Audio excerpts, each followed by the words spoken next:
I'm going live.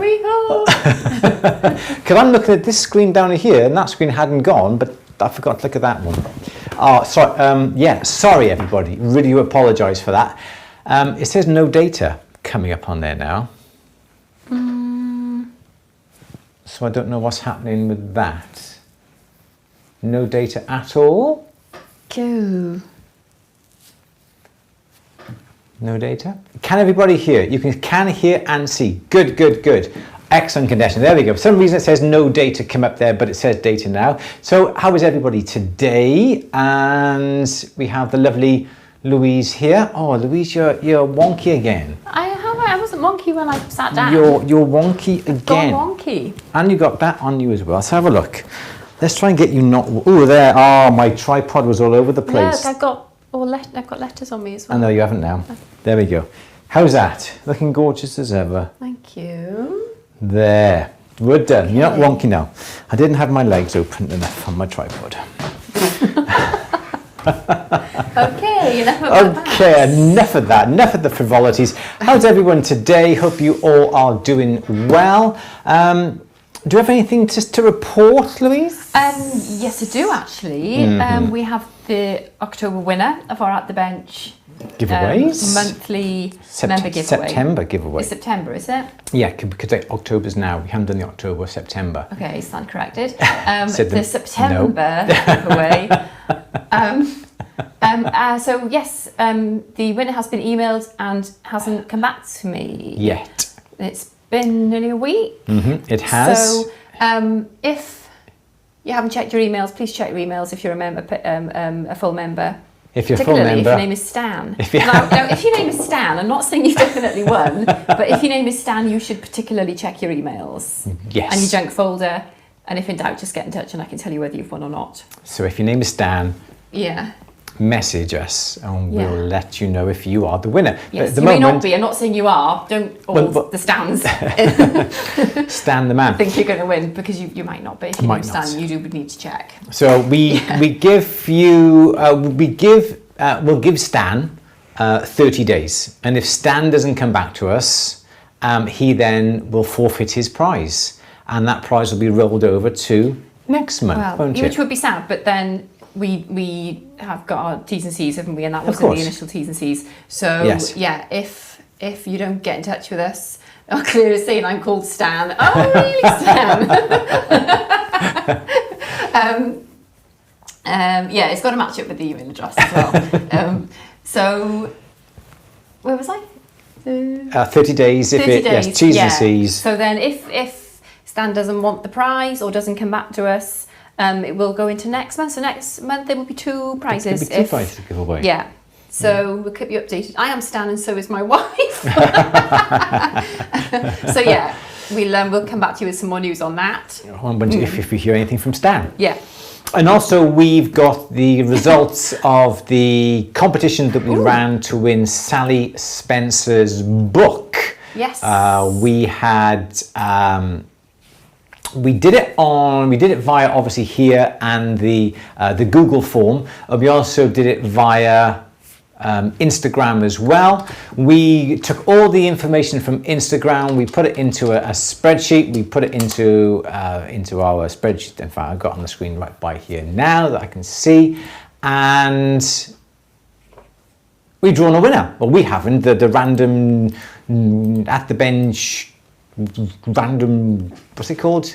Randomizer. Like randomizer. Yeah, it has randomized the names of the hundreds of people from Instagram.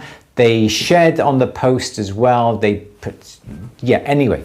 So I'll let Louise tell us who won. Is that okay? That's absolutely. In fact, you can read out if you want. I can. I'm literally emailing the winner as I speak, so I better shut up and concentrate. Okay. Otherwise I'm going to email the wrong person. So there can only be one winner to win the book of Sally Spencer's, the gemstone quick reference, the jeweler's quick reference guide to gemstones. The jeweler's quick essential reference guide to gemstones. I've added the essential. I thought you did. Yeah, that's just not. No, I don't think I did actually. You did? Did I? Yes, there's no essential in it. Okay, well, it is essential though. So it is The Jeweler's Quick Reference Guide to Gemstones by Sally Spencer. And the winner is, let me get my I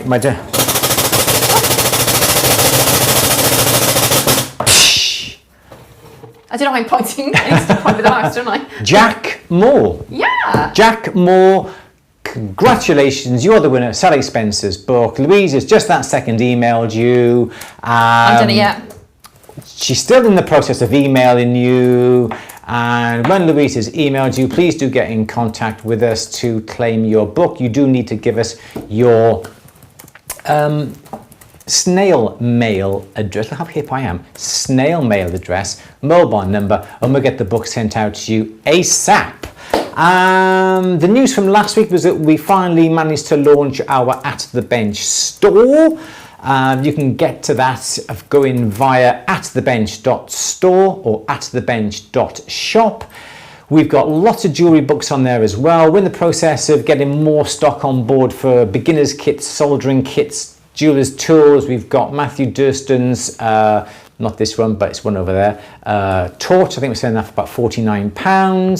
Couple of pennies cheaper than Matthew. The postage is around the whole wide world, so wherever you are in the whole wide world, we will post out anything to you, so please do get in contact with us. We did a post on Instagram for the titanium strips and the white nylon brushes. Everyone's gone mad for those yet again.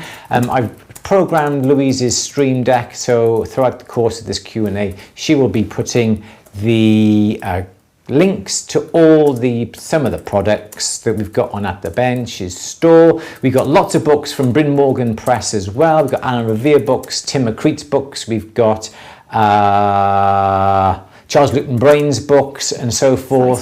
Sally Spencer's book. We've also got the books coming for the polishing for jewelers by Mr. Goldsmith, Stephen Goldsmith. We've got Vanilla Ink's Scott McIntyre's book on setting.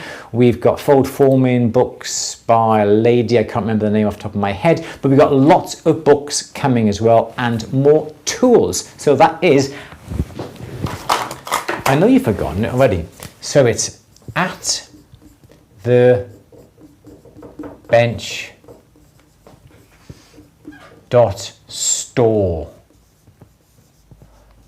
Okay, if you're a member of At The Bench, you will get a discount. You need to go into the members benefits page on At The Bench and grab your discount code that you can use in the checkout. If you're not a paid member of At The Bench, not to worry, because all the prices are competitive as they are. So there we go, atthebench.store. Go there, you can pick up some fantastic deals. Okay, everybody, we've got lots of questions coming in. Anything else we need to do, Louise? Nothing is leaping to mind immediately. Okay, so if you haven't been fortunate to win Sally Spencer's book, Louise is just going to pop the Sally Spencer's book link into the in the middle row, left-hand side. Is it that one there? Is it there? Yes, there we go. Free postage on Sally Spencer's book. It doesn't actually come up saying Sally Spencer's book, but it is a free postage in the UK to Sally Spencer's book. That's it. Yeah. Good? Everything. Good. Right then. Anything we need more to say before we crack on with our Q&A? Nothing that I can think of immediately. Okay.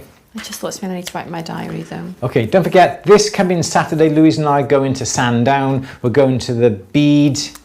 Is it called the Bead Show? The Bead and Gem Show? The Bead and Gem Show at Sandown. Yeah. We'll be there on Saturday. If anybody's around on that day, they want to pop into the show, please do let us know. We'll happily meet up for a coffee and we can have a chat about all things, whatever you want to talk about there and then. The week after, I think we're at Chepstow as well, but we're not quite sure what day, whether it's going to be Saturday or the Sunday just yet. Okay, Wolf had a question. Yep, we're moving on to the questions now. We haven't got to the questions yet, Susan. Okay. We're just doing a preamble. Bear with, bear with. Yeah, and Amco, don't forget to like the stream. We'd appreciate it. Thank you, Amco. Okay then, so it is Monday, don't know why I'm doing this, Monday the 11th of October. It is time for our question and answer session. So Louise, do we have a question? Oh, Richard's going fab. Richard's going to hope to meet you. Yeah, cool. Good. Yeah. If you see us, come and say hi, because we love chatting, and Andrew's ego goes. Are we going to have our At the Bench shirts on? Are we? Are we? I'll have mine. You don't have to wear yours if you don't want to. You'll have a beacon on your head, I expect. Knowing you. I'll have this thing going like this, like this. Who? Me? Who? Am I blending in with the crowd? Yeah. All right. Hope to see you there, Richard. Oh, cool. Loads of people are going. Fab. Excellent. Lovely. Horatio, good to see you again. All right, let's have a look then. Let's see what questions we got. Okay, the first question is from Wolf V. What is the maximum sheet thickness to be able to make hollow gold balls and be able to weld it with fusion? What's the maximum thickness? It depends, I would have thought, upon your doming blocks. Can you read it out again, please, Louise? What's the maximum thickness? Is the maximum sheet thickness to be able to make hollow gold balls and be able to weld it with fusion? Fusion. To fuse it. Okay, so I would have thought, I don't know the maximum thickness. It really depends upon you and your doming blocks, I would have thought, and the size hammer you've got. 1 mil is going to be no problem. 1.5 millimeters, I would have thought that would be quite nice and quite easy. I think anything more than perhaps 1.5 millimeters may be a little bit too thick, perhaps, to be able to form. But to be honest, Wolf, was Wolf, wasn't it? Yeah. Yep. Wolf, I'm not sure on the maximum thickness. I've never tried, to be honest. And if you want to weld it, I presume you want to weld it as opposed to and fuse it. So that means you're going to have to be using something like a fine silver or perhaps a fine gold to be able to fuse it. Unless you're using little platinum and you can fuse it and weld it with like the sliver that goes in between the two joints, you can do that quite easily. I don't think you'd have a problem with fusing it or welding it. I think the problem that you'd have is trying to get it thick enough. Just let me know why you want it really, really thick. I'd be interested to know. But apart from that, I really couldn't tell you the exact thickness. I'm awfully sorry, but at least 1.5 millimeters, I would have thought you could do it quite successfully. Another question, please, Louise. But let us know, Wolf, what you want to do with them. Okay. Louise is asking, not me, another Louise, if I buy a gold and silver testing kit, will it tell me if something is gold or silver plated? Yes, it will. We use the Troy testing kits. I think it's bottle number 1, please. That will tell you whether the item is plated or not, because it looks for a base metal. You can buy them and they come with 4 containers. The first one, I think, will tell you if it's plated or not. One of them will tell you whether it's silver, and the other 2 will be mixtures to tell you what sort of carat. Now it's going to be either a low carat or a medium carat or a high carat. You can't turn around and put a bit of acid in and say, yes, that is 18 carat. It's going to be an approximate. So don't necessarily use it for assaying exactly, because perhaps it could be 8 carat, it could be 9 carat, it could be 10 carat, but they would all perhaps give you the same reading. But the Troy testing kits is definitely right to get, yes. And there is a new show on daytime TV called Bling. They were down in Exeter a few months back because Charlie messaged me and said, Dad, have you seen the new program that's coming up? And it does sound interesting. There wasn't as much hype on it as there was with All That Glitters. What kind of a show is it then? Jewellery show. Jewellery making? It is, I think, I haven't seen it. Perhaps Jill has seen it, and perhaps Jill will be able to give us a bit more information. But I know it's like a shop, and like one counter will be restorations, another counter will be things like jewellery repairs, another counter will be something else. And I think they have people in to do that. It's on daytime TV. I think it's on HTV, 2 p.m. in the afternoon. Yeah, ITV, 2 p.m. It's on catch-up. HTV, Harlech Television. Remember those days, Harlech Television? But yeah, but I'm sure Jill will tell us a bit more, and perhaps we can actually watch that tonight, couldn't we? Have a look if you want. We'll have a look. Next question, please, Madhu. Okay. So Tammy is, what, did I miss your question? Tammy, I'm not very familiar with this. I want to know, can you melt silver scrap on copper sheet to get a reticulated appearance? I've never tried, but I don't know. You'd have to, I've never tried to sort of reticulate copper. I know you can put sort of silver filings on top of silver, and then you can melt it to make like a bit of a stardust effect. You can also put gold filings on top of silver because they are precious metals. Whether you could do that with copper, I don't know. Let's have a think about this. You could easily do solder, silver solder on top of copper, because that's what you would use. Whether you could melt silver on top of copper, I don't know. I'd have to have a try. I don't know, to be exact. Reticulated look on top of copper, it'd be interesting if you could, but I know you can definitely melt your solder on top of copper for a similar look, but I don't know. They're asking really hard questions today, though. Really hard. Find some easy ones. Really hard questions today. But yeah, I don't know the exact answer to that either. I have to have a board on, won't we? Which questions cannot Andrew answer? Must do better. Okay, must do better. Okay. Let's have another question. Kristen is saying, I'd like to solder several pieces to my cabochon pendant setting, a tube bail, a border for the bezel, and a tiny embellishment for the back. In which order should I solder these on? Let's have a think. So, bezel, yeah, bezel. So that's number one, isn't it? There's your solder seam. That's your first one. You solder that onto a back plate, was it? Can you repeat that again? A tube bail, a border for the bezel, no mention of a back plate.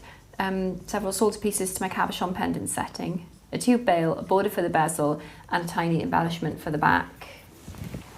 Okay, so I think what I would do is I would definitely obviously do the bezel first. Then I would do the border.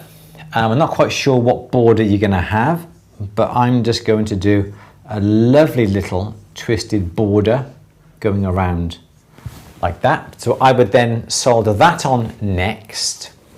Ooh, hello. We have a flashing light, Louise. We do. We do. Mrs. Lloyd? Louise, thank you very much indeed, Louise. Very kind indeed. I don't know why my other lights aren't flashing there, but I'm sure we could... You want me to... Try. Have I got my hue? Look at my hue button on here, actually. There we go. Thank you, Louise. That's very kind of you. Thank you. Hey, thank you very much, Louise. Do appreciate it. Do appreciate it. So that's my next one. I think I'm not quite sure what sort of embellishment you want. Whether you're going to want that on the back, I don't understand that bit. But I would have thought that would be first. Your border would be first. I would have thought your embellishment would be second, and then your bail, because when you've got your twisted wire running round, then you can decide on where you're going to put your bail. Is your bail going to be in front of your border, or is the bail going to be behind your border? So I think the bail would be the last. So obviously the seam in your bezel would be your hard solder. Yes, Louise. The little circle with my stamped initials on the back of the back plate. On the back, you've got back plate as well. Yeah. Wow, lots of solder. Okay, so you've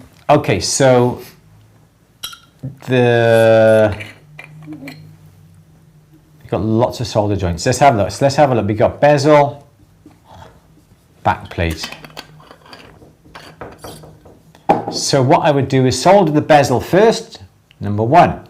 I would then put the back plate on, number two. Then I would put the embellishment on for I would put the border on for 3, embellishment for 4, and the bail last. It's a bit like that. You've got a fox, a chicken, and a bag of corn. No, what's that? You don't know that? No. Oh, I'll tell you about it later. You're on a boat. When did you have a fox in a bag with a chicken? No, never mind. I'll explain it later. It's like a puzzle to figure. Never mind. I'll tell you about it later, yeah. So that is the order I think that I would do it. Everyone knew that. Well, how did you get the fox out of the bag before the chicken eats? Fox isn't in the bone. No, I've been wasting time. I'll tell you later. I think I'll do it in that order. If you're soldering the bezel, you're going to use some hard solder. Yeah, hard solder. If you're going to put the back plate on, I would use hard solder again. And then you can then come down to perhaps a border would be medium, the embellishment would be medium, and the bail would be easy. That's what I think we'd be looking at. But definitely, yeah. No worries. Next question, please, Louise. Okay. Tanya is soldering a piece of silver onto my ring, but it's on the wrong way around. How do I get the piece off, please? Okay, so you need flux. So put flux upon the solder joint. It depends on what you've done and how you've done it. What I would do is perhaps get the ring, put it in the third hand. Let's try and make this camera a little bit on the wider side so we can see. Camera number 3, please. No, wrong camera. Camera number, no, which camera is it? Number 2, that's the one. So what I would do is have your block. I would then put the ring in the ring clamp, not the clamp, ring clamp, what's it called? Third hand. Put it in the third hand, then you, oh, that's where they went. Then you, there we go. Then what you would do is get your torch would be by here, you're heating up the embellishment, then you can put the tweezers, and then as soon as the solder melts, you take it off, okay? You don't try and spin it around, you just take it off so you get the 2 parts, okay? Stop, put the torch down, then what I would do then is get the ring, quench the ring, clean the joint up, clean up the piece you've soldered on backward to front or the wrong way around, and then start again. Don't try and play around with it and try and take it off and then try and turn up it on your block and put it back on, because you just want to make sure that that solder joint is going to be perfect. So third hand, little block underneath in case anything drops off, tweezers, heat it up, lift off the part, and I think that way you should be fine. You can use things like a wick, like a braided steel, like a rope that people say will suck up the solder. I think that only really applies with electronics, but if you've got a little bit of solder on it, just lift it off, clean off the solder, make sure the joints are nice and perfect as you're going to do it as if it is the first time, and then crack on and then redo it, and you should be right that time. Louise, maybe I have another question, please. Yeah. Martin is saying Andrew made a video about reticulation of silver. Not sure if it's on YouTube or at the bench. There is definitely one on at the bench, most definitely. I don't know whether it's on YouTube though. But all you have to do is get some silver. You need to deplete it. So what you need to do, depletion, is where you get rid of the alloy off the top of the surface. So you heat it up, you quench it in your acid. The acid obviously strips the copper from silver from the very, very fine layer. Then people say you can get a wire brush, brass brush to rub it. I don't know why that would be so, but then what you do then, you heat it up, you quench it, heat it up, you quench it, heat and quench, and you're depleting, you're getting rid of the alloy from the top surface. So all you've got left is fine silver.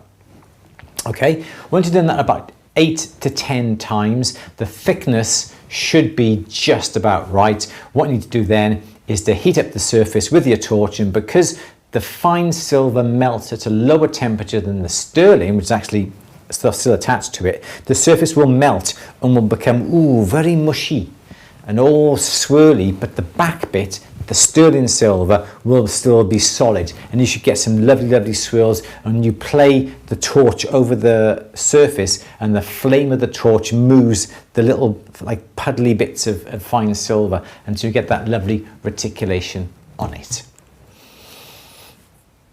I don't know where it is. It's definitely on at the bench, I know that for certain. It would come under textures and decoration, absolutely. Okay. Maybe have another question, please. Yep. Laura is asking, what do you recommend as the best multi-purpose dopping wax? Multi-purpose dopping? No, the best multi-purpose, not multi-purpose. The best multi-purpose. What do you want to do with your dopping wax? Because we've got some green wax that we do use. It comes in about 5 or 6 sticks. The sticks are about that sort of length. They are roughly around about 10 millimeters square. It's green. Don't know what it is, don't know what brand it is or anything like that, but we used to use that. but now we don't. We simply use, and I keep looking for this every single week, and I found it this week. But if you want to just simply attach your items when you're setting, things like this, which is Thermolock, which is a thermo-setting plastic. You warm this up in the microwave or with some hot water and you can mold it. The problem that I find with dopping wax, I have used dopping wax when I have made up some Cuban, some curb chains with like the filed top and bottom to it, because it's absolutely brilliant for that, but it is messy. It does go everywhere. But I think I got mine from Walsh. It was the green sticks, about 10 mil square, about a foot long. And I know Jason and I had a bit of a dare a few years ago. We used to like melt it on our arms, see if we could. Don't say that. We won't say that, but that was just a dare. That's just silly. Yeah, don't say any of the stupid things you've done. There's many stupid things I've done. We don't recommend that. Okay. Next question then, please. Going back to Tammy's question, can you achieve the appearance of reticulation without the process of melting silver on top of copper? The way I just said. Okay, fine. Yes, using some sterling silver and then depleting it. You don't need copper.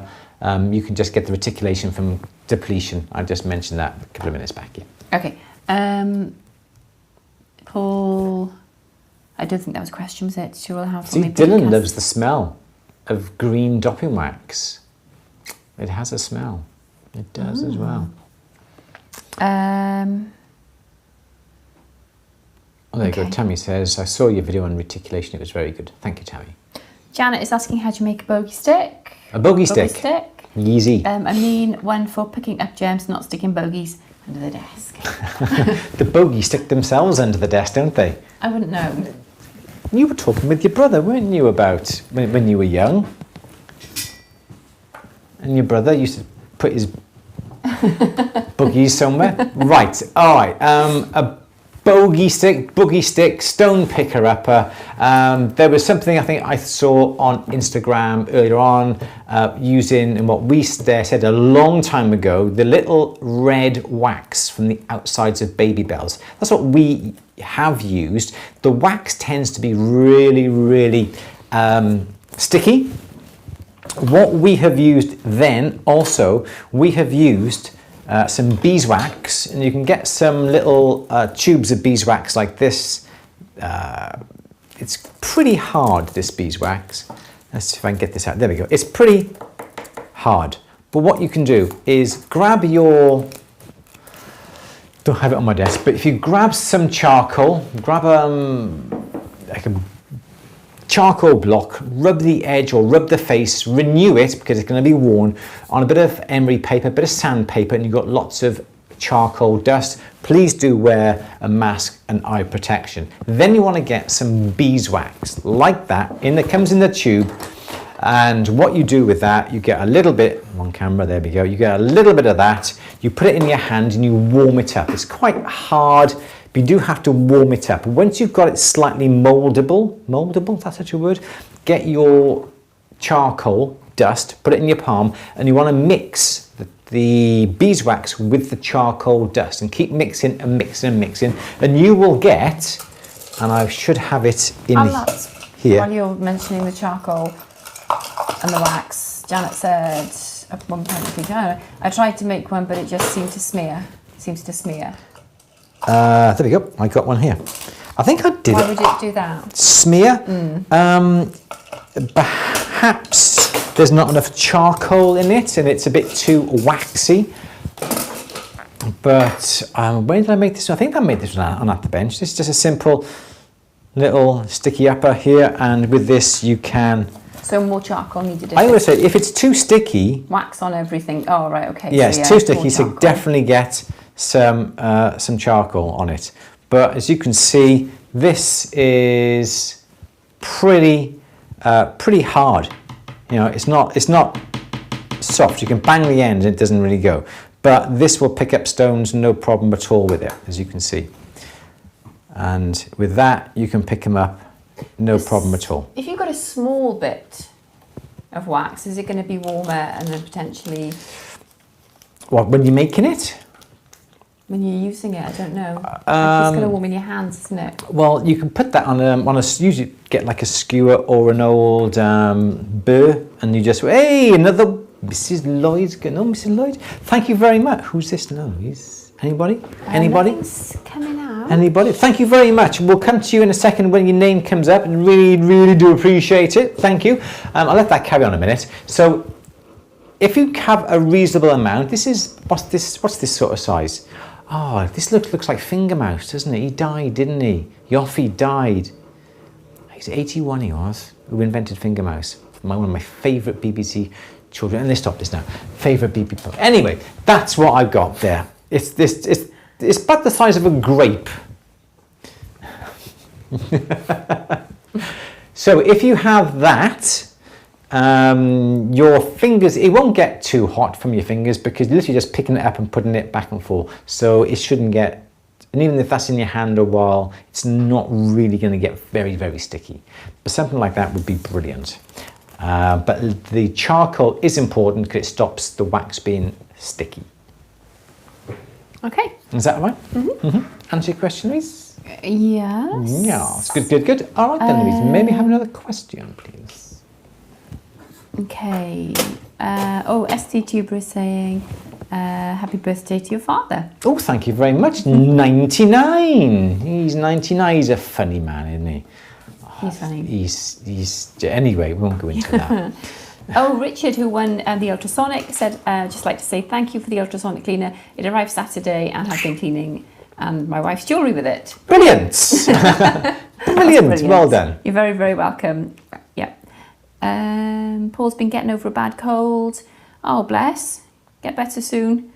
Dylan finished making his draw bench this weekend. Wow. Very happy to make more wire. Now, if only I could make a rolling mill. That would be good, wouldn't it? Thank you, Romy. Yeah, and then everyone's saying this Stan.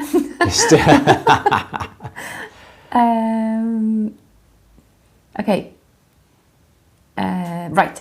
Julia is asking, what are your thoughts on using foil or colour at the back of a setting to enhance the colour of the stones? I am thinking mainly of labradorite or moonstones. I've talked about putting like aluminium foil behind it, and people don't really like the idea of aluminium foil. People have said they use a... What you got there? It just was up my sleeve. Oh, you've been over as a flipping magician. What is that? What's that? I don't know, it was up my sleeve. There's a bit of solder. Oh, the joys of working in a busy workshop. What were we on about?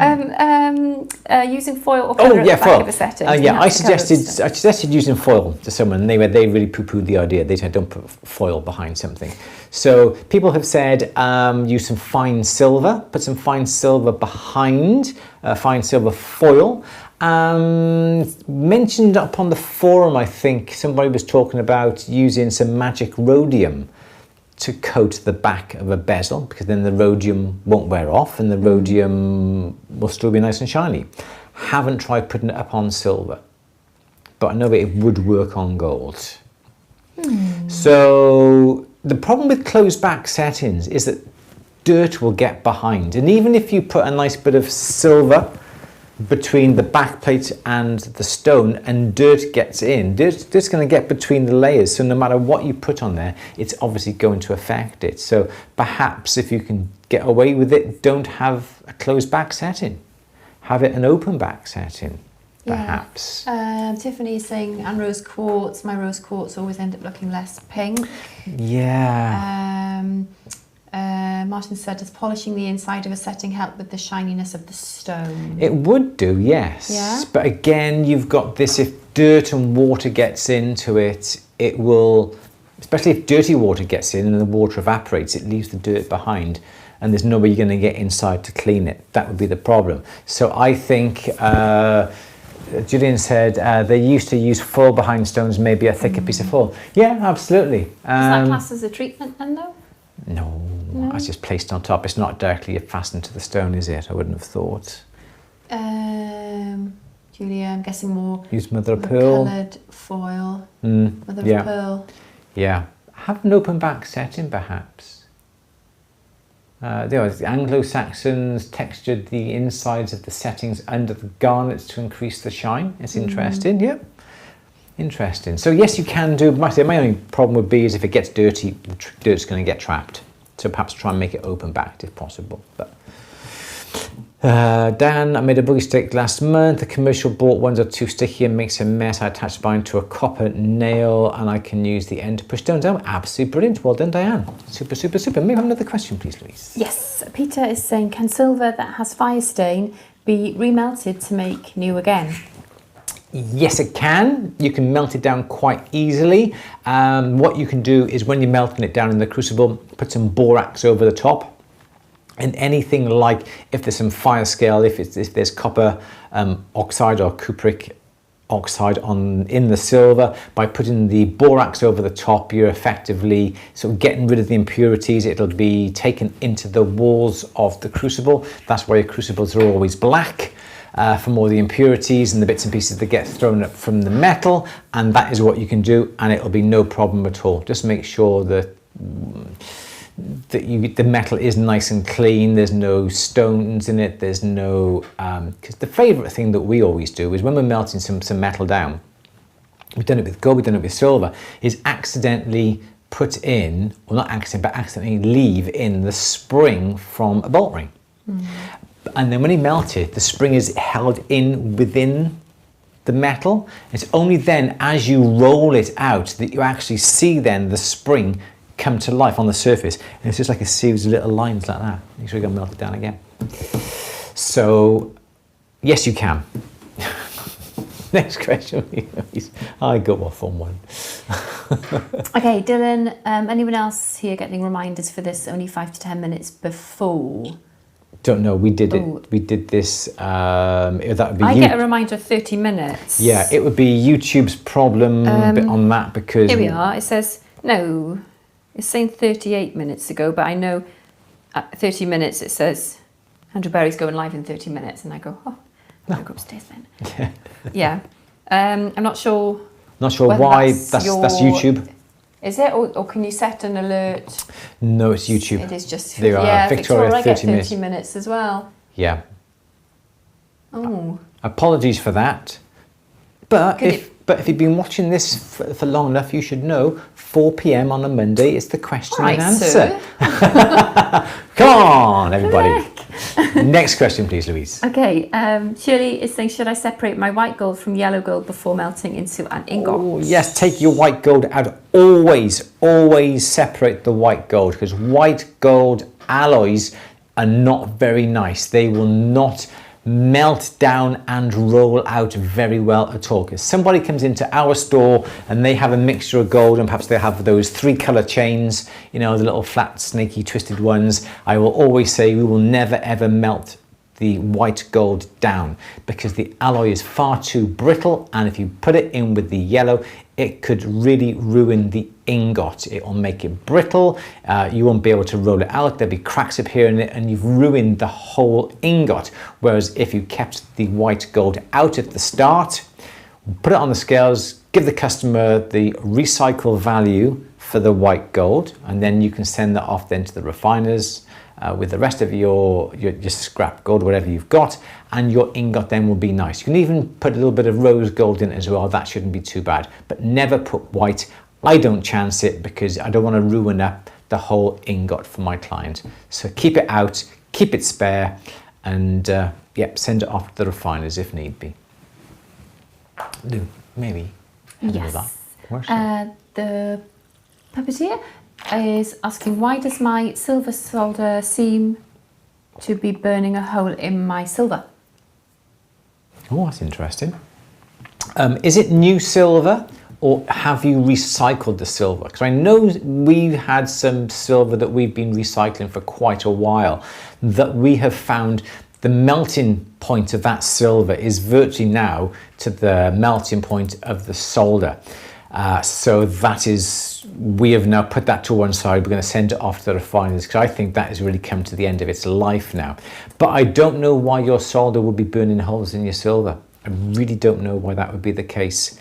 Is it a hard solder? Is it a medium? Is it an easy? And are you using fresh silver on your piece, or is it recycled? Just let me know, and perhaps we could sort of get to the root of that. Another question, please. Okay, Mir is asking, would you recommend a kiln to harden sterling silver if you don't want any texture on it? I'm looking to make bar necklaces with a high polished finish from 2mm square wire. We've got a Paragon kiln. In the front, it has the Century digital controller underneath, so we can adjust the temperature to whatever we want over a set of time. We do our lost wax casting. I'll put our flasks in it. When we do our lost wax casting, it's got a little hole in the front there to look through, but we put a little bit of fireproof wadding in that, so we don't need to look into it. But Paragon, and I actually got mine from Kilncraft many years ago. But it's a Paragon. I will have a quick look to see what it is, but it's a Paragon with the Century digital device underneath. I would recommend that. That's the only one I've ever used. So they're pretty good, definitely. But they are a bit on the pricey side, depending. You can use it for other things. You can use it for enameling. You can use it for lots of other things, for burning off your precious metal clay and so forth. So they do come in very handy, yes. Another question, please. Okay, Richard is trying to make a dice out of silver sheet. What's the best way of doing it? Oh, good luck to you. Good luck to you trying to make a sheet. A dice out of a sheet. The problem that you've got is that the brain knows what a cube looks like. I know that sounds very silly, isn't it? But a cube has only got to be a fraction out, or the angles are not right, and you're going to have problems. The eye can see it. People come in and say, can you make a small little cube earrings? You know, like a 6mm, 8mm cube. And they are the hardest things to make. You may think that's easy, just get a bit of 8mm bar, cut the end square, cut the end square. You may think that, but they've only got to be a fraction out, and your eye can see it. So how will I do it? You could, in theory, do what you do like making paper, and you would simply have that, okay? And that would be a bit longer actually, like that there. Okay, so then you obviously have that shape, you crease, you crease, you crease, you crease, you fold this up, that up, and then you fold that over, there's a crease there. That in theory is the easiest way to make it. That'll be out of a sheet of metal, because you know, say it's 1mm, so that'll be one inch. That's 1 inch, that's 1 inch, that's 1 inch, that's 1 inch. Do you know what I mean? That's 1 inch here. So in theory, that would work out right, but it doesn't work out that way should you decide to make it. I think the way I would do it is I would have 2 pieces of metal like this. I would crease there, I would crease there, I would bend them both into right angles like that. Okay, 2 like that, and then when you're looking down, you've got one that does that, and you've got then one that does that. Okay, put them together, make sure that this distance from the inside there, or the outside there to the outside there, is the same as the distance from the outside there to the outside there. So then you make a perfect square. Okay, then what you can do is work on your dimensions and work on the fractions. Then once you've got your square, yeah, like that, then you can solder a top plate on there, and then you can solder a bottom plate on there. Then you simply file the edges back. That would be the way that I would do it to guarantee it. Don't try and get a long rectangle and go da da da da and so forth, and try and bend it round into a square, because you'll hardly ever get each side exactly right. But if you can limit the amount of error you make by having 2 L pieces like that, 2 of them, that does that, yeah, like that, look down on top, they look like this, so then you can move this way to get it exactly square, solder, then put the top and bottom on. I think that would be the best way to limit the error, because you can't do it that way. But good luck to you. It's very, very hard. Sounds the most simplest of things to make, but it's the angles have got to be spot on. Get yourself a tri-square, obviously, because you're going to need that to do every single angle. But good luck to you. Like to see that, actually. Let me have another question, please, Louise. Yes. Low Hearth is asking, what's your opinion on pinch bales? Pinch bales, not too sure on pinch bales. Do you simply mean bales that just come together, that are sort of that sort of shape, like that, and there's just like a pin there, and there's a pin there, that you actually then just pin together, push it together? Is that what pinch bales are? Yeah. Is that it? No, this third from the left. That one. Oh, okay. That looks like a pinch bale. They're okay if you don't have the means to solder them, or whatever it is you're putting the bale on can't have solder. That's one of the next best things. The other way around this would be to, for argument's sake, say you have your bale, okay, that looks like this.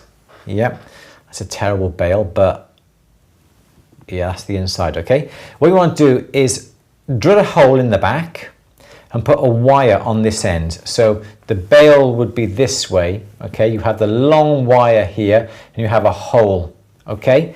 Then what you can do is put the item in here, put this pin through the item so it goes through the hole, then you can just simply bend the bit of wire down or up, or if you've got a Smith's little torch, you can melt the bit of wire that then would go through and come out here, melt that into a ball so it's not going to come back.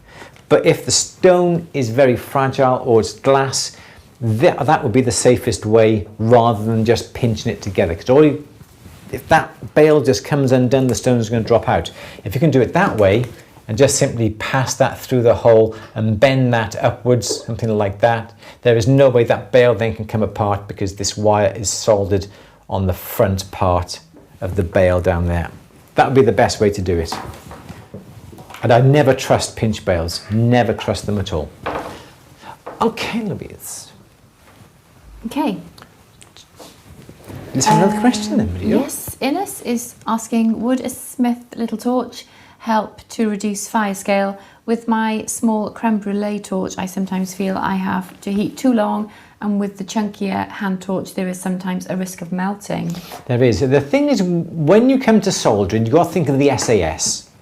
Right? You've got the SAS, obviously, are trained to get in and out fast. Okay, so that's what you've got to think about with your torch. If you've got some very small items, these little torches, you can get in and out fast. You can get in, you can melt it, you can melt your solder, you can get out nice and fast.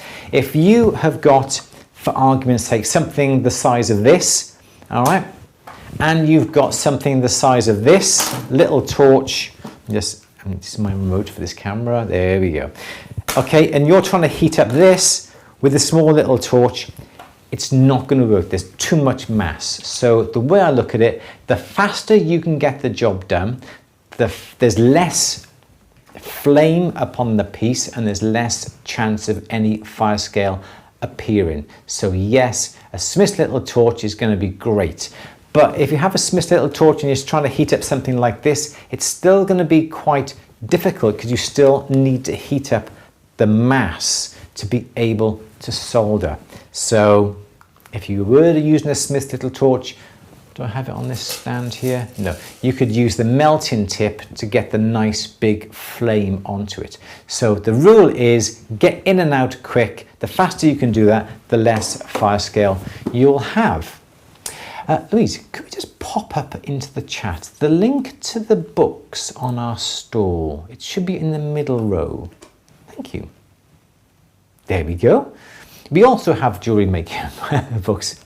Well, yeah, thank you. Yeah, I've done it, yeah. Yeah, thank you. So yeah, so if you want to look at jewellery making books, we have a limited selection on our new store. atthebench.store or atthebench.shop. Pop it on there. We got Timbercrete books on there. We don't actually have that particular book on making boxes though, but we do have a good selection on there. And don't forget, At The Bench members do get 10% off. So Louise, maybe have another question, please. Yes. Penny's asking, will you be selling stands for pliers like your stand? I won't be, because these are cheap as chips, this particular stand. I got this from a company called Cousins in the UK. Just search for Cousins UK. It's only about £8 and the postage is so cheap. So I won't necessarily be stocking this particular stand, but I think another stand downstairs that Lee's got, there's like perspex on the end with like 3 bars. They're really cheap. They're really cheap. So something like that, I wouldn't really stock. But Cousins UK have them, as I said, very, very reasonable prices on there. Okay. Another question. Yes. Francisco is asking, what can I do if I don't have a vacuum? For lost wax casting? For lost wax casting? Yeah. Hang on. Francisco. What can you do if you don't have a vacuum? What can I do if you don't have a vacuum? Are you talking about lost wax casting? Are you talking about room? What can I do with the investment bubbles? Investment bubbles, if I don't have a vacuum. You've really got to have some sort of vacuum. It's imperative, otherwise you're going to have bubbles within your investment and that's going to be no good at all. You can pick up some vacuum chambers, really quite reasonable. We've got one for sale actually. We've got a vacuum chamber for sale with the vacuum pump, and that is just simply a big stainless steel container with an acrylic top with a valve on it with a seal around the outside. And what happens then, you connect that up to your pump, you put your flask inside, you put the top onto it, you turn the pump sucks out the air. I seem to remember plates, like vibrating plates, which... They will vibrate, yeah. They will help. But it's not. They will help. I just think it would help with it, because that's what we used to use in dentistry. In labs, there'd be a... And that's what you'd get the air blows out of the casts with. But that wouldn't help.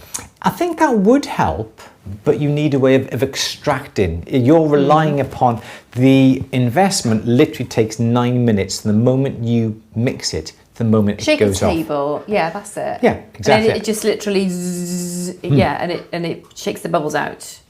It will shake the bubbles, but when you're lost wax casting, you do have to do that twice. As soon as you mix up the mixture within your little rubber bowl, you should vacuum that. When you then pour it into your flask, you should do that. A table, it would be brilliant. A vibrating table or a little shaker table, as you exactly say, it'd be no problem at all. So that would be ideal. Or basically you can have the tables that come with a per cast machine. So one side you've got vacuum, the other side you've got a vibrating table, and that would be fine. You could use one of them, but they do cost money. But I think a shaker table would be better than a shaker table. The chat filters out certain words, so that's why if you put shaker table, it lets it through. Let's shake a table through. It lets shake a table through, yeah, but it doesn't let other words through.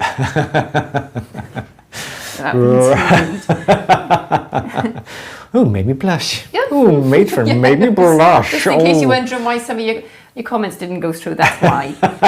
Without opening a big childish can of worms. Oh, matron. Oh, yeah, that'd be you, wouldn't it? Right, okay. Should you have another question? I think so, yes. Let's move on. So that one's fine. We did that one about the stones, didn't we? Stones, foil. Don't be childish, Andrew. I'm just sitting here. Don't be childish. Okay, how far did we get? I think it's flummoxed you, Louise. Tiffany has been trying the melting with argentium, and it's been fine as far as the quality of what's produced, but I do wonder how it's best and when to add in boric acid flux powder. Mine's behaving odd. People have been talking about it is not good to melt down argentium because of the alloys that is within it. So I would be very, very careful about how you use it. I think it's not me, Jill. It's not me. You've got the giggles now. Childish. Do you mind? So I think I've never melted argentium down, but if you treat argentium like normal silver, the way you melt it down, you should sprinkle some of the borax on it when it gets sort of red heat, so the borax doesn't come flying up, it sticks to the metal. But people have said not to melt argentium because you cannot guarantee the results because of the special alloy in it. Scrap over engineering, you get quite a good vacuum with only running water if you can rig up a water jet vacuum pump. Very technical here. Thank you very much for the, it's all gone now. Thank you very much for that brilliant channel. Thank you very much indeed. Sorry, Louise. That's okay. David is asking for recommendations for a good tool supplier for shipping supplies in the US. So if anybody can help David with that, because shipping to the US shipping in the US. Tool suppliers in the US. Yeah, pop your recommendations. Yeah, you've got places like Cool Tools. You've got obviously things like Rio. You've got Stuller. You've got Guesswine. You've got Otto Fry. If you are a member of At the Bench, you get discounts with Guesswine and Otto Fry as well. Check on the member benefits page for your codes to enter into the checkout to get your shipping discount. Supplies. Shipping, I don't know. Oh. Yeah, maybe some people in the post office, Susan, saying, yeah, people in the US can help with that one. Yeah. There we go. Susan saying argentium will crack. Yes, I thought so. Okay. Tiffany is saying, my larger fine silver bezel walls always end up cracking after soldering more than once. This is usually due. Solder doesn't like to be melted once it's been melted the first time, because what happens is that when you melt solder down, the alloys in it sort of slightly evaporate and slightly come out of the material. So when you go to melt it down again, or if you are soldering very near and your metal comes undone from the solder, it's very hard to solder it back successfully. That's why right at the beginning of this Q&A, when the lady was talking about she's soldered on that piece back to front, is don't try and put it back on, because the solder loses its properties the moment it melts. So it will never be as strong if you use the original solder to solder again. So what will happen is that you solder the first time, the solder melts, some of the alloys will evaporate and the heat will disperse them. Although you'll get a lovely solder joint, if you try then and re-solder it or heat it up again, when it melts, the solder melts and then solidifies, it won't be the same, because those essential alloys have disappeared. They will not be in the alloy, so it will not be a good solder joint. So if you do happen to open up the solder joint, clean it and treat it as a brand new solder joint with some fresh solder. That would be the only way to guarantee, and that would be the why. That would be why your solder joints are becoming brittle, because of the lack of alloys in the solder. Oh, my stomach's rumbling. How about yours? Yeah, I'm starving. Claire is asking, are there any books you'd recommend for using wax for lost wax casting? I think there was one on the... There is one on that. And bam, thank you very much, Tiffany. I think very kind. It's not going off. There we go. We got it going off. Thank you, Tiffany, for that. Really do appreciate it. Yes, the book by Russell and Danella, that's available on our website, I would heartily recommend, because it is a very good book for beginning wax carving. So definitely grab yourself a copy of that. And the link is in the chat if you want to go and check out. It says out of stock, but they're due in, so keep an eye. to be having them in tomorrow or the next day. So I'll have to put the quantities back up onto them. So Louise, let me have another question. That's okay.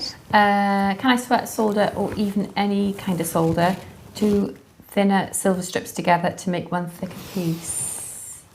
Yes, you can.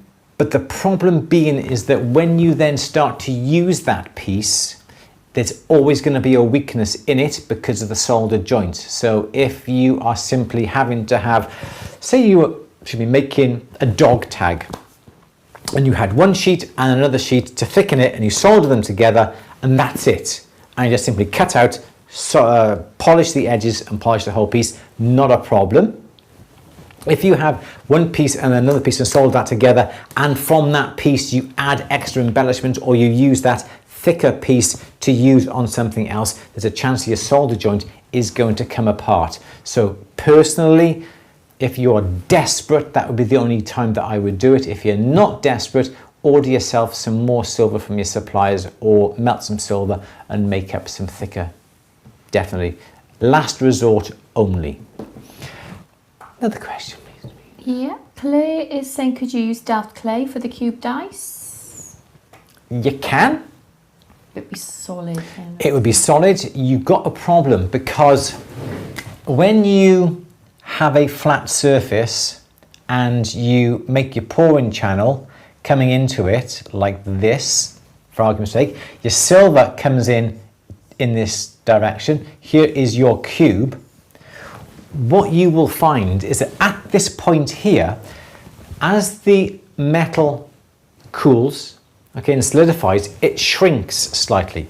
And what you'll find when you cut the sprue off across here, okay, so there's no sprue, what you'll find is that all around where the sprue is, there will be a little dent that does that. Yep, that is where the sprue is, and the metal here will solidify at that point and you'll get a dip. Could you make it a fraction too long and file it off? That's what I was going to say. Really? It was, yeah. Gold star for Louise. So, exactly as Louise said, what you would do is, clever girl, you are clever girl. So you're learning from the master. Learning from the master. So what I would do is make it so it does that. Okay, you wouldn't necessarily have to mess around. Would it flow into the top corners? I suppose it would, wouldn't it? Pardon?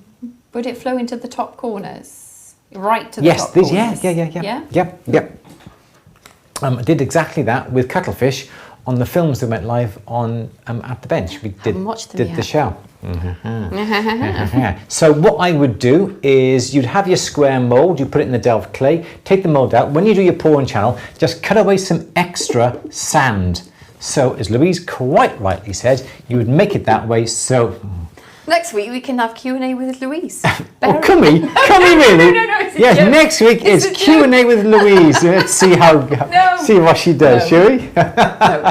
I was never going to do any of that. I was never going to be interested in any of this. But you know what's made me interested in it though is I was thinking about it the other day, and I was thinking when I started this job, I was thinking I'm just going to do the admin, I'm just going to do the marketing, and that's going to be my.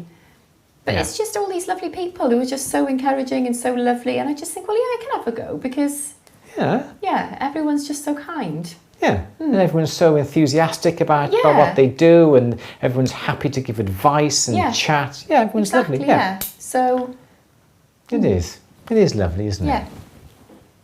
Oh. Yeah, that's my little. But the problem is now you're saying, Andrew, I want to learn how to do this. And then before you even actually learned exactly, totally, and perfect that, you want to go on to something else. You want to go on to something else, don't you? And it's. I did try to run before I could walk, didn't I? No, you can't do that because you have to do this. Andrew, I want to learn. What was it on Friday? We had some castings back from Dual Cast. Dual Cast, Caroline Street, Birmingham. Highly recommend them. Great people. We sent some masters off that we made up. We had the castings back. There were some gorgeous little hearts that were putting some birthstone earrings in. So over the past few weeks, Louise has been learning how to cut the sprues off and then learning about polishing. It's not a simple matter just putting the piece on the polishing mop or just getting your bristle brush. It's knowing about the direction. And there's her fingernails or lack of fingernails. Ruined. But it's fine. It's for the greater good.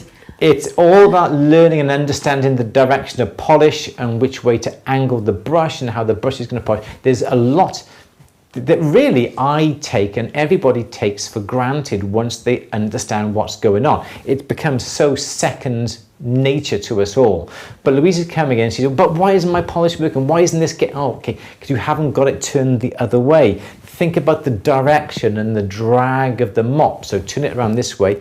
Oh, and you go, yeah, I understand that. So it has taken a while, and I have been cruel because I haven't put you on the big polishing mops, have I? It's all been about bristle brushes. Jason told me I'd lose my arm if I went in there, and I just put the fear of God into me, and I didn't want to go in, I won't even go near the machine. But I have started. You have, and it is a lot easier, but it's knowing the direction, and you have a polish. I'll come back to this in a minute. Come back to the direction of the mop, and the threads on the outside of the mop is a little bit finer and can get in a little bit of a crevice. It's just the nuances, isn't it? It's the whole thing. And it is all about this. So then Louise said, right, I can polish these policies. I want to set some stones. Teach me how to set stones. I mean, Louise, it's not yet. No, I didn't say teach me. I was like, I'm going to set the stones. I'm going to set the stones. I'm going to push that. No, don't push it. No, I did the corundum fine. This is where I made my mistake, and I knew that I should have known. We made the settings, so all the seats are there and the claws are there. So all in theory you've got to do is push the stones into place, and just burnish. And I did. The corundum was fine. I had some nice synthetic sapphire and rubies, and they were lovely. And obviously, I know that they are tough and durable stones, so I popped them in. Great, lovely. Set them.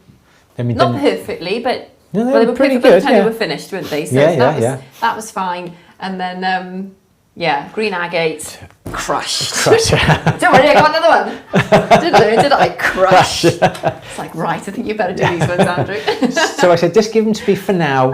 Let's just set. But the thing is, as Louise says, not every stone is going to be the same. I was setting some of the Ethiopian opals. I was setting the amethyst. I was setting the citrines, and the problem with these stones is that the girdles are thick.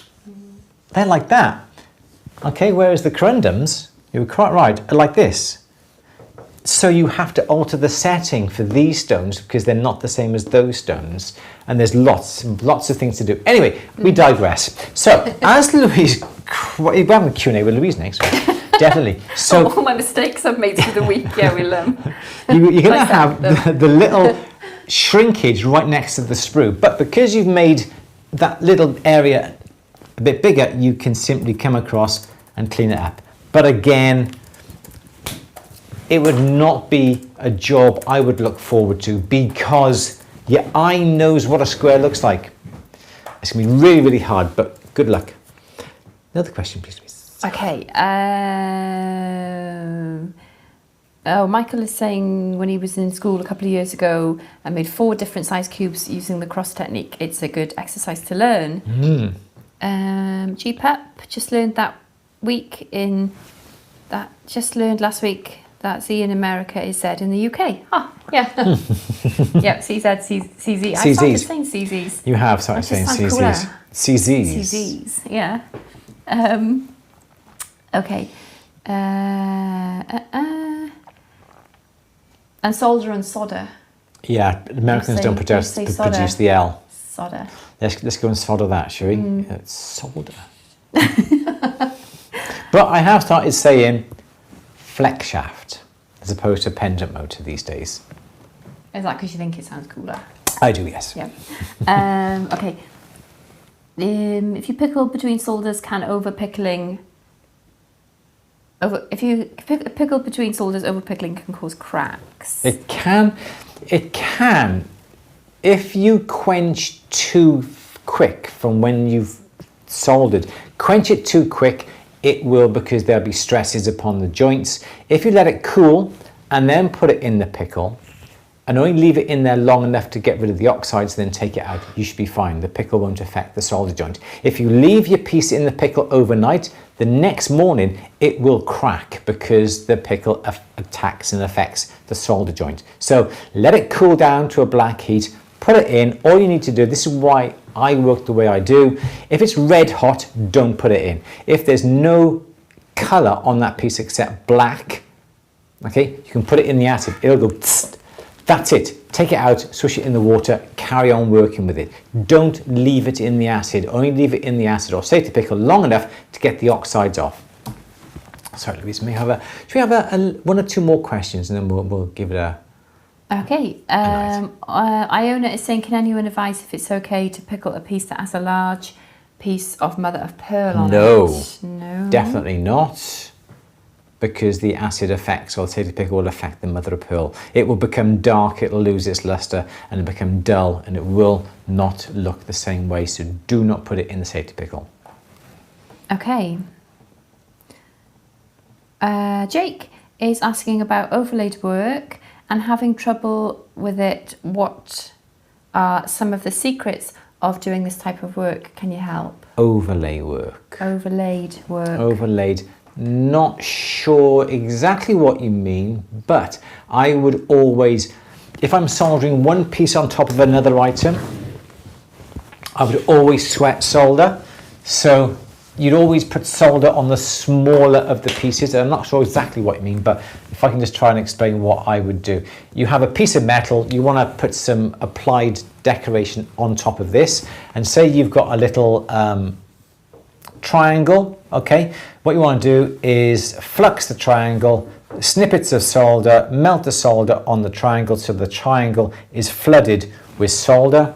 Then what you do then, you flux the whole area, you put your piece of silver that you just put the solder on upside down so the silver's underneath, heat up the whole sheet and the solder will melt perfectly all the way around. If you have a Christmas tree, like that, and you want to solder that onto a sheet exactly the same way. Flux it, palings the solder, melt the solder all over the back of the Christmas tree, put the Christmas tree on here. Oh, Hopi overlay, for example? Don't know what that is. Don't know. And then you would then sweat solder that upon your sheet. Don't know what Hopi overlay is, I'm afraid. Louise is going to do a quick search now for us.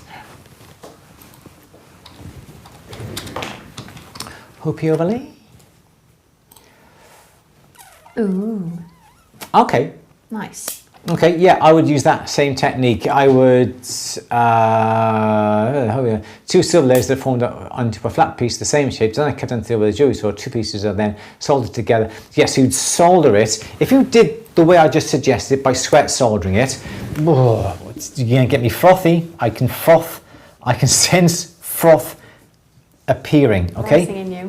What's that? Rising in you. Rising, my froth is rising. Okay, so for argument's sake, you want to solder that triangle onto a sheet, for argument's sake.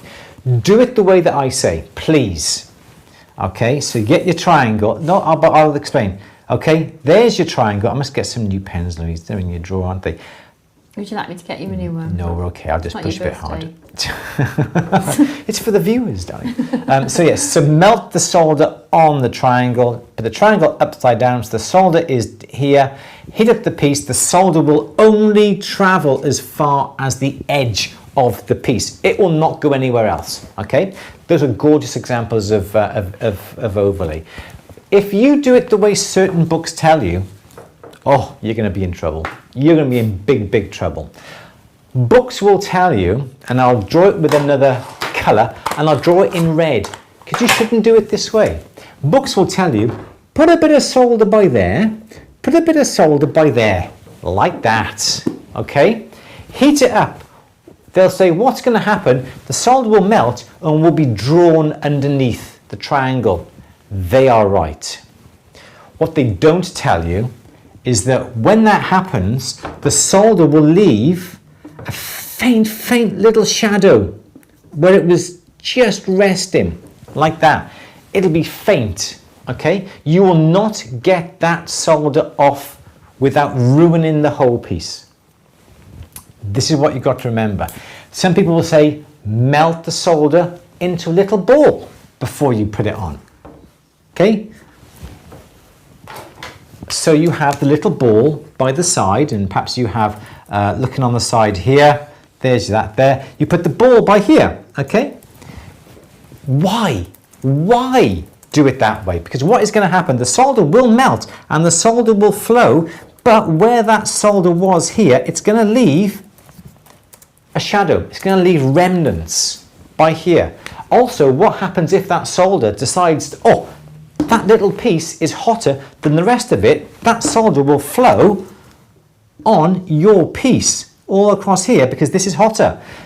This technique is not a good technique to do because it relies upon the big mass being the same temperature as the little mass for the solder to flow in between. If one is hotter than the other, solder likes the heat and the solder will flow towards the heat. So the solder will always go on the piece that is the hottest. And in that case, the smaller piece like that, especially if you've got some of those, that's completely rubbish, Andrew.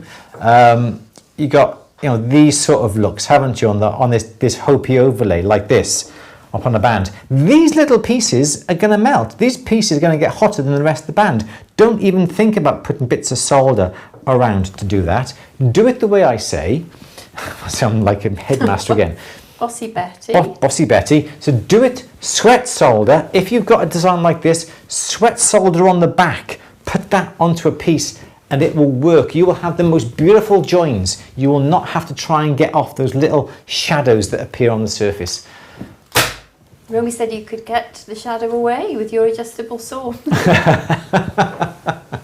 Oh, Susan said just use solder paste. Oh, it's that time in the afternoon. They're testing you, darling.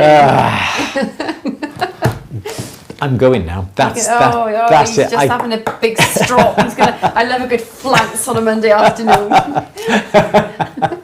He's off.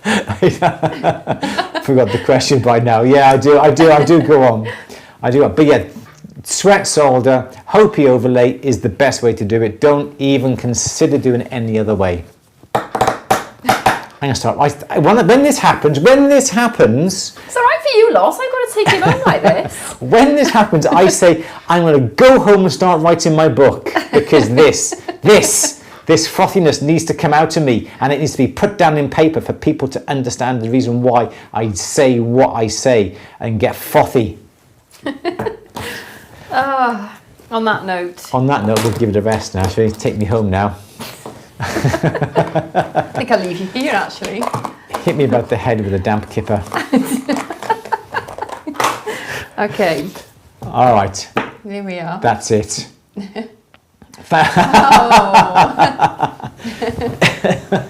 Thank you, David. That's towards my book fund. I am going to start writing this. That is going to be the first chapter that I am going to give to the book publishers to say, you have got to publish this book. You know, he's actually flopping now. You have got to get this book published because this is the one technique that we need to get out there. Thank you, David. Really do appreciate it. You've just given away all the secrets of your book, though. Was there any more? Oh, there's going to be loads more. You're going to have to hold something back, aren't you? Otherwise, I can do it. Yeah. Everyone, thank you so much. Here endeth today's question and answer for Monday, the 11th of October. Everybody, I did actually start spitting there. Yeah. Overspilt. Yeah. Thank you. Everyone, sorry we haven't got through to your question. Thank you, everybody who's given us this adjustable saws ruined my life.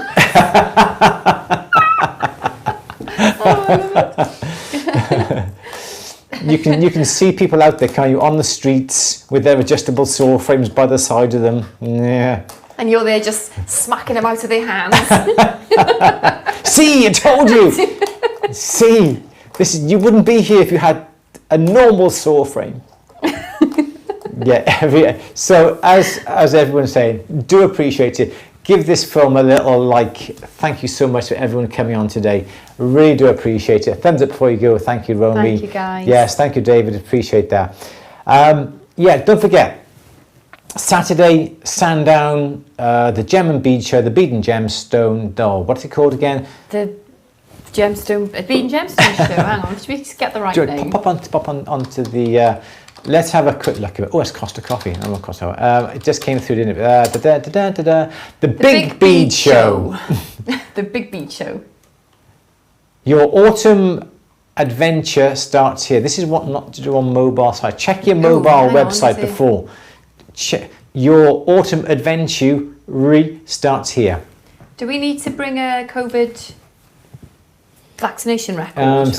You need to be asked to self-certify, not tested. Yeah, so you need to have your COVID passport or perhaps your card to say you've been double jabbed. Please bring a pen. Yeah, there's conditions of entry, so we need to read them.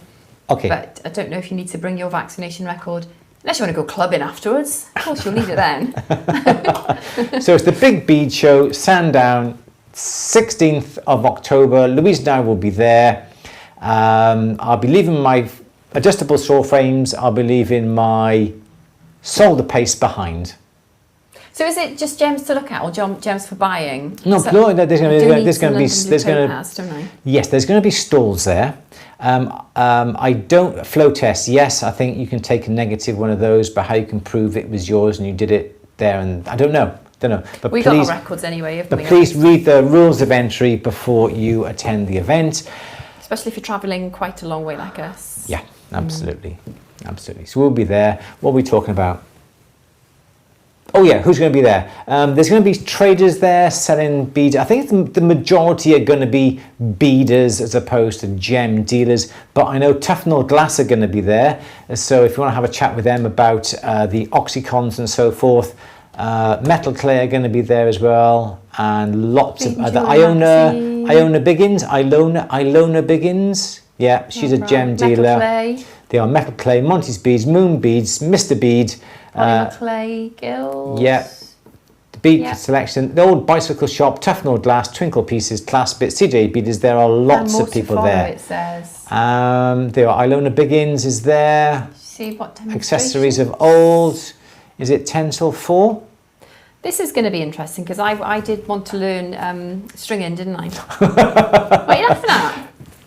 You did want to learn stringing, yes. I still want to learn stringing. You do. Yeah. Let's chat to the experts then. Because we outsource that at the moment, don't we? We do, yes. And so there's like a little gap down there which you could fill. I could fill, yeah. Yeah. Yeah. So I've not got enough. Why did you laugh like that? Because it's something else that I want to do. I want to do stone setting. I want to do Yeah. The NHS will send you an email when you register your results. Not if you have your own disposable. I suppose you have your own. Yeah, that's is that a PCR? If you've got your own lateral flow tests. Yeah. Yes, Susan, that's what Louise wants to do. Yes, she has the little knotting tool. We have the knotting tool. Yes, it's up here. You can see it, Mark. We have that. Oh. So if you're at Sandown on Saturday, we would love to see you. If you want to message us beforehand, we can certainly meet up for a coffee somewhere and have a walk around. Yeah. And if you're at Chepstow the week after, we will happily and gladly have a chat with you then and meet up by all means. You can get it on the NHS app too. You see, it's different. We're in Wales. At the moment, I'm not quite... The rules are a bit different, aren't they? The world is different in Wales when it comes to laws and rules and NHS. Because I know I went to apply for my passport and realised, you put all your details, NHS number, your doctors, and it comes up, sorry, this is only available in England. So you couldn't do it. Whether the Wales have done it by now, I don't know. But I think we need to look at it because we're going out tomorrow night and we need to check, don't we? Okay, I'll leave that to you. Oh, thank you very much. Whilst you're making tea. Okay, Louise, anything you want to say? I don't think so. There we go. So. Okay. The pearl knotting is quite relaxing. Well, I think I'd enjoy that then. Yeah, absolutely. Dirty joint, Jake, yes. All right, everyone, so thank you so much for coming on this afternoon. Thank you for the super chats. Thank you for the donations. Really, really do appreciate it. Don't forget, any advice that's been given in the chat that you take, it is at your own risk. Please be aware of that. Claire, thank you very much. Cheerio, everyone, and the berries, you're more than welcome. Greg, everyone, thank you for coming on this afternoon. Thank you all, 96 people of you. If you're sitting in the wings, please come along and say hello in the chat. It would be lovely to talk to you. Let us know who you are, where you're from. And don't forget, people have not been really coming forward. If you want to be mentioned on these little Q&As, please do get in contact with Louise. Louise at andrewberry.co.uk to be mentioned. We just happily spend 5 minutes promoting your pieces, promoting your social media. Yeah. But please do. It could be anything, something you're particularly proud of, something that went wrong that you learned from, anything really that you think will be interesting or valuable to other people. And it's a great way to network because, like I say, we'll share your social media channels and yeah. Yes, a great way to network. Absolutely. So please, if you're interested, please do get in contact. Happily promote you next week and show what's what. No, we didn't have anybody to showcase today, Martin. Nobody, nobody came forward with anything, did they? This week? But yeah, so, I mean, it's fine. If you do want us to showcase you, please do get in contact. Yeah, in all the usual ways. Michael said, just show off your adjustable still frame. Yeah. Okay. Tight-lipped. All right, Louise. Anything else you want to say now before we go? Have you forgotten anything? I don't think so. Don't think so. All right. So everybody, thank you very much for your company this afternoon. Really do appreciate it. Don't forget, next Monday, which should be the 18th of October, back for our question and answer. And hopefully we'll see you on Saturday if you're at the big bead show at Sandown. In the meantime, Louise, say goodbye, Louise. Goodbye. And we will see you next week. Take care, everybody. Thank you so much for joining us this afternoon. We will see you all next week. Everyone, take care. I gotta find my fade to black. There it is. Everyone, take care. Bye-bye for now.